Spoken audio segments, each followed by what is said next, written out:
Hey, how's it going, everybody? My name is Brian. I'm with Alabama Cash Deals, and I got a call about an hour or so ago. I was talking with a guy named George.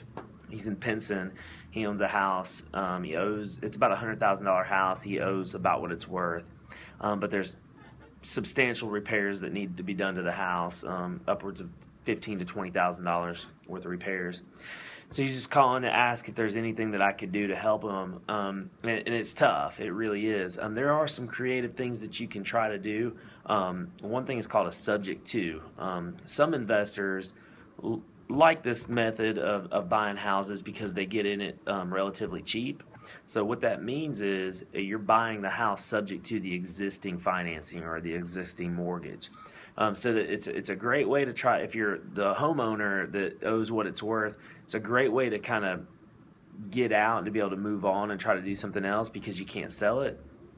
But there are some downsides to it from both sides, from the seller and from the buyer's perspective.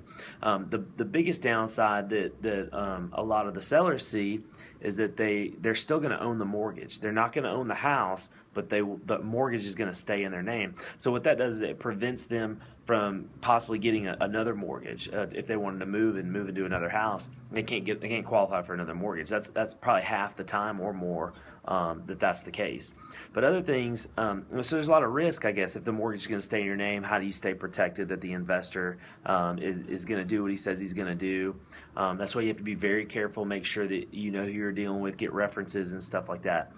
From the investor standpoint, it makes it tough because obviously you're going to buy a house that even though you're not in it for anything, at the end of the day, you're still going to have to pay down this mortgage. You're still going to be responsible for a payment, and it may not be rented all the time. But obviously the goal is to get it rented out, and there has to be some room in there to make some cash flow. Otherwise, the investor's not going to do it if there's no money to be made.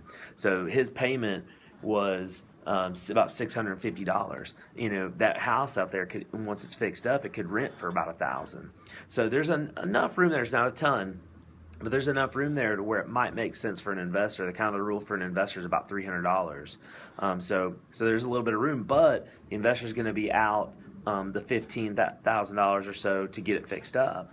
So you're going to end up, as the investor, you're going to be in this house for 115 when it may only be worth 100. Sure, it may appreciate. We're definitely on an uptick right now in the market, but that's all speculation. It could, it might not. Pinson's, not traditionally an area that's going to appreciate a ton. It may a little bit over time. So that's just kind of the upside and the downside to it. You definitely want to always know who it is that you're working with.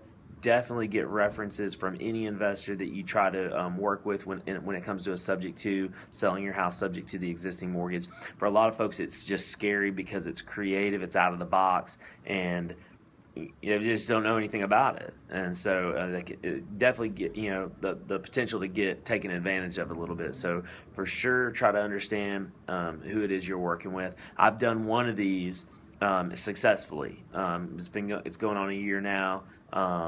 It's been successful for both parties. So it can be a good way to get out of certain situations, but it is risky at the same time too. If you have any questions about that, please leave me a message. Please leave me a comment. You can always contact me on my cell phone. It's 205-765-2222, or email me info@alabamacashdeals.com. I look forward to speaking to you.